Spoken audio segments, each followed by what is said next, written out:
नमस्कार, मैं अशरफ शेख। मैं इस वक्त मीरा भाईंदर ईस्ट के नवगर पुलिस स्टेशन में हूं। यहां पे मीरा भाईंदर शहर के कद्दावर नेता और साथ ही साथ राष्ट्रवादी कांग्रेस के जनरल सेक्रेटरी मोहन पाटिल जी पर हमला हुआ है और उसी की शिकायत दर्ज करवाने आज वो यहां पे पुलिस स्टेशन पर आए हुए हैं। आइए जानते हैं पूरा मामला क्या है। पाटिल जी, दिन में आज आपके साथ एक घटना घटित हुई है, क्या है पूरा मामला, जरा बताइए। सुबह जब भी हम लोग अभिनव का चुनाव जो हमारा लगा हुआ है, वो चुनाव सबसे बड़ी संस्था, एजुकेशन संस्था सबसे बड़ी थाना जिला में है और उसका मैं वहाँ पे स्टूडेंट के हिसाब से, एजुकेशन के हिसाब से वहाँ पे काम कर रहे हैं। मैं पॉलिटिकली भी, सामाजिक क्षेत्र में भी काम करता हूँ। इससे पहले भी कॉरपोरेशन में कई बार, काउंसिलर कॉरपोरेशन में अच्छे पोस्ट के ऊपर मैंने काम भी किया हुआ है और जब भी कभी बदनामी का जैसा मेरे हाथ से कोई काम हुआ नहीं और अच्छा काम किया है। वैसे ही स्कूल का ये काम करते समय बहुत समय पब्लिक में कैसा देने का और समाज सेवा कैसा करने का वो काम मैं कर रहा हूँ। और गए 2015 में भी ऐसे ही मुझे एक बाहर से फ़ोन आया था कि आप ज़्यादा कुछ काम कर रहे हो तो आपके जान का संभालो, नहीं तो आपको हम जान से मारेंगे, ऐसे मुझे धमकी आई थी। और कई बार भी ऐसी धमकी आ चुकी है और मैंने इस पुलिस स्टेशन में भी उसका आरजी द्वारा बोलो, एनसी द्वारा बोलो, मैंने यहाँ पे कंप्लेंट की हुई है। लेकिन आज की जो घटना हुई, इस घटने में मुझे बहुत शॉक ऐसा लगा कि कुछ भी के बिना गाड़ी में से हम जाते हैं, कोई सामने से दो आदमी आते हैं स्कूटी के ऊपर, हम उनको ज़बरदस्ती गाड़ी रुकाते हैं और डायरेक्ट 8-10 लोग आके हमला कर देते। तो कोई भी अच्छा काम करने वाला समाज सेवक हो या अच्छा कार्यकर्ता के रूप में काम करता हो और उसके ऊपर ऐसा जानलेवा हमला होता होगा तो आदमी को शॉक पहुंचता है। और मैंने सुबह भी पुलिस स्टेशन के द्वारा में कहा है कि ये कई बार मेरे साथ हो रहा है। तो कई बार अच्छा काम करने से जो ऐसा जो काम होता होगा, लोकशाही मार्ग से अच्छा काम करना चाहते, जैसा मैंने हमारे अभिनव जो हमारा ट्रस्ट, एजुकेशन ट्रस्ट है, वहाँ पे 15 से 16 करोड़ रुपए मैंने वहाँ पे भरा लोन। मेरे पहले कमेटी ने वहाँ पे लोन निकाला था 10 करोड़, उसका इंटरेस्ट पकड़ के 15-16 करोड़ हुआ था। मैंने उसको भर दिया, बैंक में पैसा भर दिया। मैंने अपने दिमाग से वहाँ पे रेवेन्यू इकट्ठा करके मैंने पैसा भर दिया। और उधर ऐसी बात हुई थी कि उधर पहले ही एक बार मेरे पोस्ट पे जो काम करने वाला था, माजी नगराध्यक्ष प्रफुल्ल पाटिल जी, उसकी वहाँ पे दिन दहाड़े मर्डर हुई।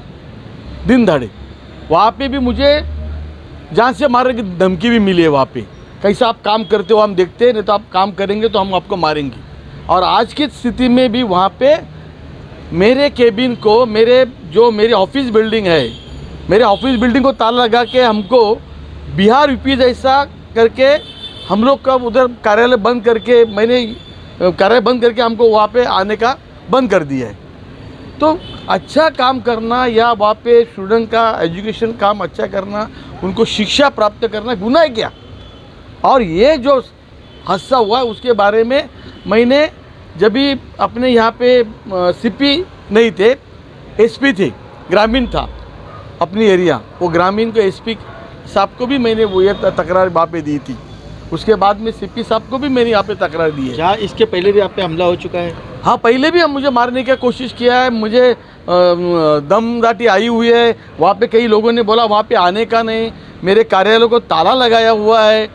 तो मुझे ऐसा लगता है कि वहाँ पे जो कुछ हो रहा है वो वहाँ से ही हो रहा है। अभी इस वक्त जो आप पे हमला करने आए थे वो कितने लोग थे और क्या, कौन से हथियार से या फिर हाथ से? वो उनके पास कोई भी हथियार था, उन्होंने हथियार निकाला, उनके हथियार उनको ही लगा। अच्छा। और वो हथियार, उनका खून जो निकला वो उन्होंने मेरे भी शर्ट को लगा और हमारे जो वकील साहब थे साथ में मेरे, उसके भी शर्ट को वो खून लगा हुआ है। वो वही मकसद से आए थे। क्योंकि घटना कितने टाइम तक मॉर्निंग में? 12 बजे वहाँ पे घटना हुई है। सर, बार बार आपके ऊपर हमला हो जाने के बाद किसी से आपका पर्सनल दुश्मनी? तो पर्सनल दुश्मनी मेरी तो किसी से है ही नहीं।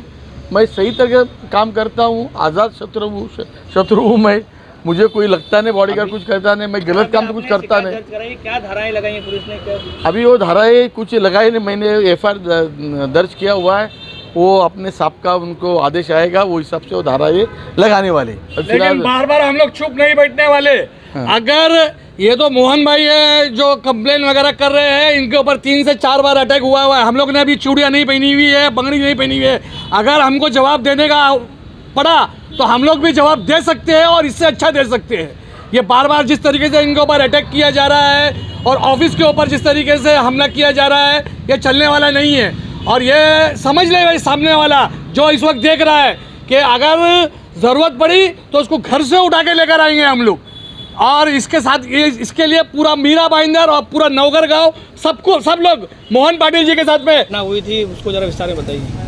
आज हम लोग जब सुबह एक बहुत इम्पोर्टेंट हियरिंग थी हमारे चैरिटी कमिश्नर के पास, वहाँ हमें पहुँचना एनी हाउ पहुँचना ज़रूरी नहीं था, क्योंकि वो हियरिंग में हमको बहुत इंपॉर्टेंट डॉक्यूमेंट फाइल करने के थे। अभिनव शेतकरी शिक्षण मंडल का जो मसला है, जो डिस्प्यूट हुए जिसमें 2009 में एक मर्डर भी हुई थी संस्था ताबे में लेने के इसमें प्रयत्न में, तो जब भी हम कोर्ट में जा रहे थे तो गोल्डन एज में फैमिली केयर हॉस्पिटल के सिग्नल पे जब हम लोग पहुँचे तभी 2 बाइक सवार आए और उन्होंने हमारी गाड़ी पे जोर से डैश किया, फटका मार दिया।